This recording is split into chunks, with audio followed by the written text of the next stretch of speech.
Alors, bonjour et bienvenue à cette 64e web émission. Bonjour Yannick. Bonjour Lucas. Ça va bien? Très bien. Je pense que de ton côté, ça va encore mieux parce que c'est ton anniversaire. Ah oui? Est-ce que j'ai droit à une chanson? Non, je pense qu'on va se concentrer sur la web émission. Donc, bonne fête, Lucas. Merci beaucoup.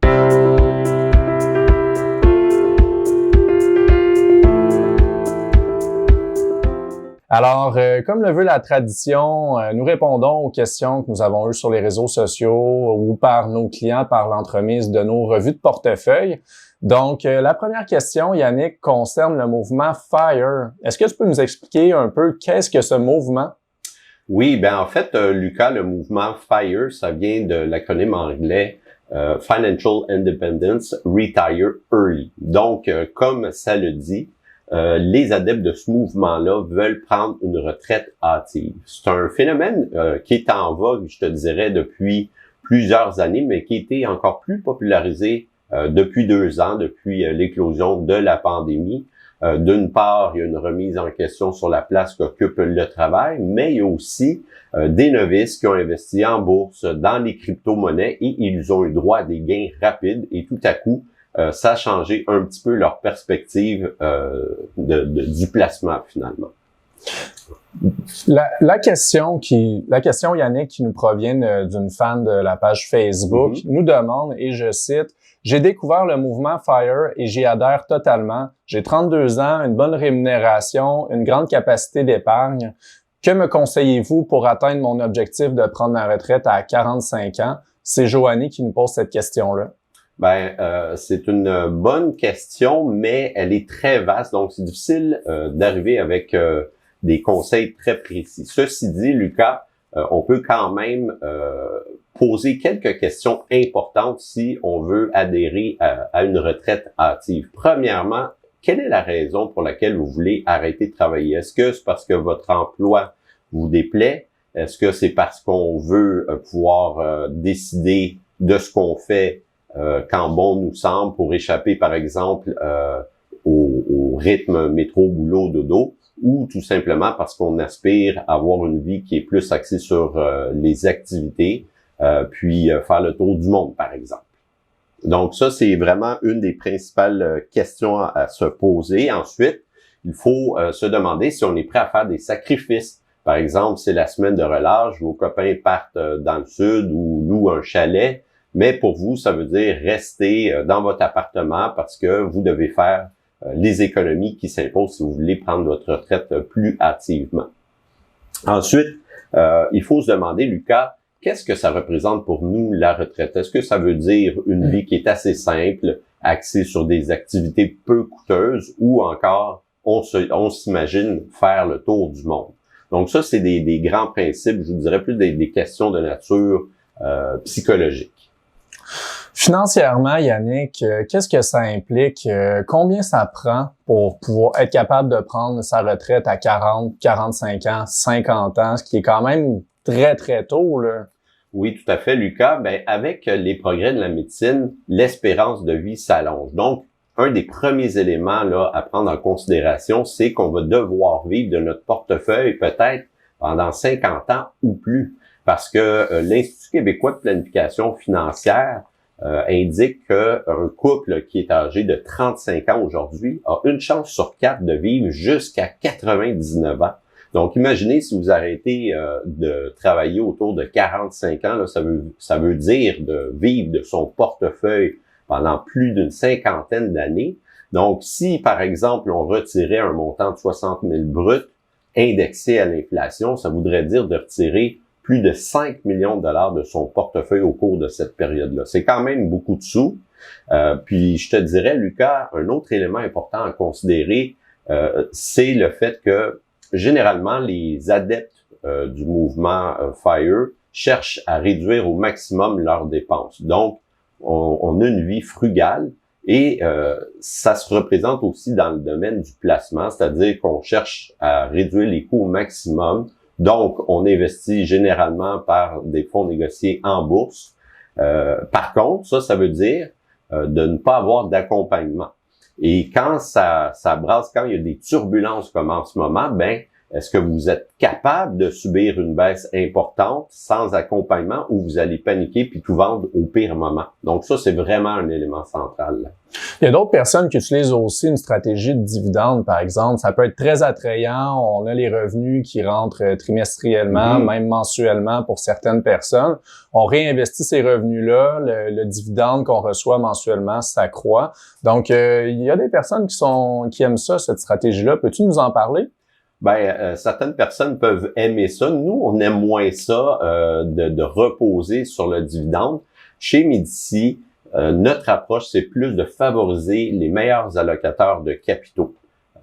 Parfois, certains allocateurs peuvent, oui, verser des dividendes, mais nous, on n'y tient pas. On préfère des entreprises qui sont capables de réinvestir leur capital à des rythmes élevés, 15%, 20% et plus par année, pour pouvoir conserver ces entreprises-là pendant de nombreuses années, Lucas, parce que c'est de cette façon-là qu'on va générer les meilleurs rendements possibles. Parce que, comme tu le sais, les entreprises qui versent des dividendes généreux, en général, c'est des entreprises qui sont matures, comme dans le secteur des télécommunications, puis qui ont, au final, elles n'ont pas beaucoup d'options pour réinvestir leurs profits. Donc, ça veut dire quoi? Ça veut dire des rendements moindres en général. Non seulement ça, mais on parle aussi d'inefficience au niveau fiscaux. Donc, par exemple, le dividende est imposé aujourd'hui, alors que si la compagnie avait gardé le capital et l'avait réinvesti, on aurait vu une imposition plus tardive. Puis l'autre chose aussi, c'est que lorsqu'on vend des actions qui se sont appréciées, c'est imposé comme du gain en capital, donc c'est imposable à 50%, tandis que les dividendes sont imposables à un taux plus élevé. Il y a ça aussi à prendre en considération lorsqu'on regarde une stratégie de dividende. Tout à fait, Lucas. Donc, en conclusion, pour les adeptes du mouvement FIRE, on salue les personnes qui sont disciplinées financièrement, qui veulent se fixer des objectifs.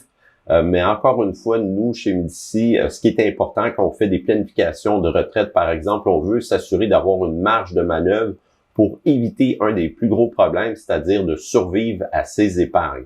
Donc, oui, il y a des belles notions dans le mouvement FIRE, mais il y a beaucoup de questions à se poser avant d'y adhérer. Merci, Yannick. Lucas, passons à la deuxième question qui nous vient de François par courriel. François se demande si l'intention de Microsoft d'acheter l'éditeur de jeux Activision est une bonne décision en matière d'allocation de capital. Alors, oui, mais d'abord, Yannick, Microsoft, c'est une compagnie qu'on possède chez Médici depuis déjà quelques années. Donc, c'est une compagnie qu'on suit de très près. Maintenant, ce qui s'est passé, d'abord, pour mettre la table, le 18 janvier dernier, Microsoft annonçait son intention d'acheter le géant du jeu vidéo Activision Blizzard pour 69 milliards de dollars. Donc, c'était 95 $ par action. Puis le titre se transigeait avant l'annonce à environ 65 $ par action. Donc, c'est une bonne prime qui était offerte sur le titre. Ouais. Mais il faut garder en tête que le titre, en 2020, se transigeait à 80 $ et en 2021 a touché un sommet à plus de 100 $. Donc, on est en droit de se demander si Microsoft serait pas un peu opportuniste dans cette situation-là. Opportuniste peut-être, Lucas, mais est-ce que c'est une transaction risquée pour le géant de Redmond? Bon, Microsoft aurait généré 61 milliards de dollars de profit en 2021. Donc, pour rembourser cette transaction-là, finalement, c'est un peu plus d'un an que ça prend seulement. Puis dans le monde des affaires, c'est un délai qui est extrêmement court. Maintenant, on peut parler en termes de capitalisation boursière. Microsoft pèserait 2,2 trillions de dollars en matière de capitalisation boursière. Donc, c'est vraiment énorme. Si on compare aux 69 milliards d'Activision... Presque des peanuts, là. C'est 3%, là. On parle pas de chiffres faramineux. Donc, on n'est pas dans une situation où est-ce que c'est une grenouille qui essaie d'avaler un bœuf. Puis, de par cet ordre de grandeur-là, je dirais que c'est pas une transaction qui est très risquée pour Microsoft.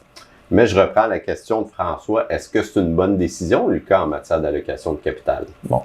L'industrie du jeu vidéo croît de 12 à 13% par année selon les experts et c'est prévu de croître à ce rythme-là encore pendant plusieurs années. Donc, c'est un environnement qui est assez favorable pour la compagnie, pour Activision. Oui. Maintenant, cette industrie-là, de la manière que ça fonctionne, il y a des années où est-ce qu'on sort des bons jeux, les ventes augmentent beaucoup, puis il y a d'autres années où est-ce que c'est un peu moins bon. Donc, il y a un niveau d'imprévisibilité aussi là, au niveau des profits. C'est une industrie qui dépend là, des titres forts, des blockbusters en bon français, donc il faut s'attendre à ce que ça soit plus lié à des fluctuations qui portent sur les succès qu'on peut avoir. Là. Exactement. Nous, on estime que Microsoft paye entre 30 et 40 fois les profits aujourd'hui pour la compagnie. Avec la croissance qui est projetée de l'industrie, c'est pas donné là, le prix qu'ils ont. Mais après, ça va dépendre des synergies qui vont se dégager de cette transaction-là. Lucas, je sais que tu es un adepte de jeux vidéo. Tu es la bonne personne à qui parler de cette transaction-là. C'est pas nouveau pour Microsoft, l'aventure dans le domaine des jeux vidéo. Non, en fait, depuis 2001, ils ont lancé la plateforme Xbox. Bon, c'est sûr, il y a eu des hauts et des bas, mais dans les dernières années, c'est une division qui performe assez bien, somme toute. Donc, ils ont lancé dernièrement aussi le Game Pass, qui est un abonnement mensuel qui donne accès à une multitude de jeux vidéo. C'est un peu la même formule que Netflix finalement. Puis ça, ils ont acquis plusieurs studios de jeux vidéo dans les 10 dernières années, qui leur a permis de rajouter des jeux à cette offre-là, puis également ajouter des exclusivités aussi à leur offre. Puis quand on regarde Activision, ils ont des franchises très populaires. Ils ont des franchises vieilles depuis plus de 20 ans, 25 ans. Ils ont encore des millions de joueurs qui sont intéressés à ces franchises-là, qui jouent encore à ces jeux-là. Donc, ça va dans le bon sens, là. Ça va dans le sens de la stratégie de Microsoft des 10 dernières années par rapport à l'acquisition de studios de jeux vidéo et d'avoir des exclusivités. Mais il y a une chose qui me chicote, Lucas. J'ai entendu parler des scandales qu'il y a eu chez Activision dans les dernières années. Est-ce que Microsoft n'est pas en train de se mettre la main dans un engrenage, là? C'est certain que Microsoft va chercher à faire du ménage au niveau de la culture. On parlait d'un climat de travail toxique.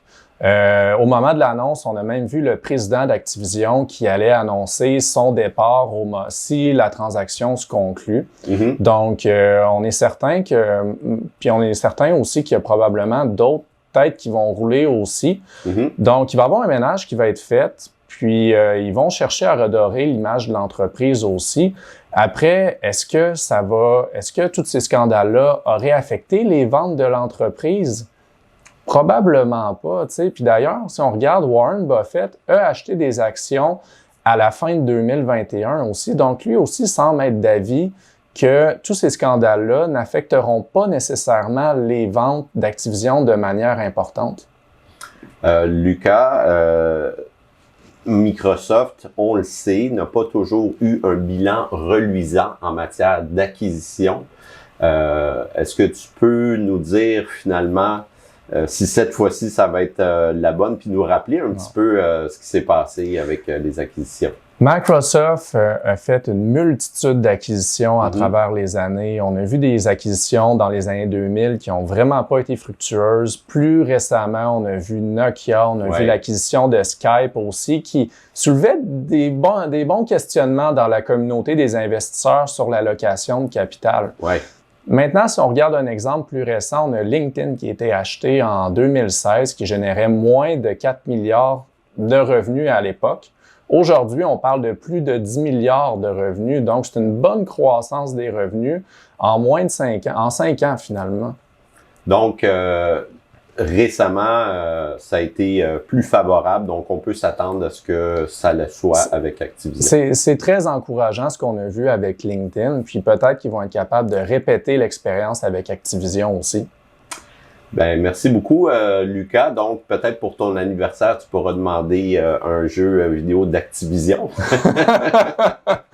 Donc, ça complète cette 64e web émission. Merci beaucoup pour votre attention. Et comme à l'habitude, vous pouvez nous écrire par courriel, vous pouvez nous rejoindre sur LinkedIn ou encore sur notre page Facebook pour nous faire part de vos questions pour la 65e web émission. Merci encore, Lucas. Merci, Yannick.